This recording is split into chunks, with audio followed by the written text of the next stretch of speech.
قمه زدن هم از اون کارهای خلاف است. من میدانم که حالا یه عده‌ای خواهند گفتش که آقا فلانی حقش بود اسم قمه رو نمی آورد. چه کار داشتی شما حالا؟ میزدن. نه آقا نمیشه. کار غلطی است. یه عده‌ای قمه ها رو بگیرن بزنن به سرهای خودشون، خونها رو بریزن که چه بشه؟ کجای این حرکت عزاداری است؟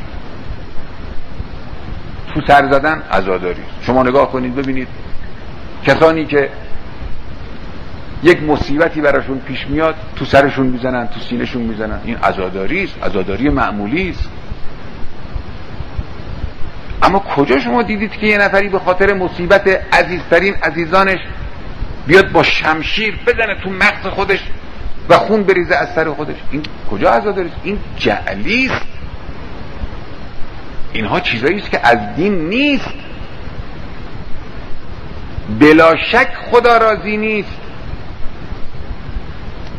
علمای سلف دستشون بسته بود، نمیتوانستن بگویند امروز روز حاکمیت اسلام است، روز جلوه اسلام است، نباید کاری بکنیم که جامعه اسلامی برتر، یعنی جامعه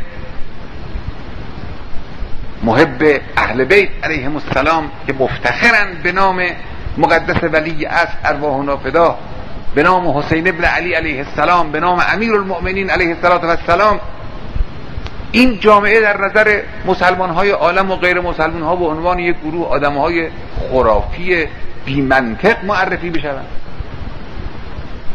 من حقیقتا هر چی فکر کردم دیدم من نمیتوانم این مطلب رو که قطعا یک خلاف است، یک بدعت است، این رو به اطلاع مردم عزیزمون نرسونم، نکنن این کار را.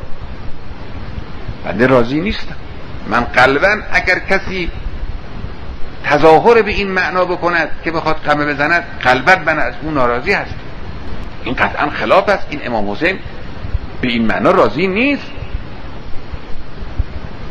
من نمیدونم از کدام سلیقه ها اینها رو همینطور هی میآورد داخل جوامع اسلامی ما، جامعه انقلابی ما.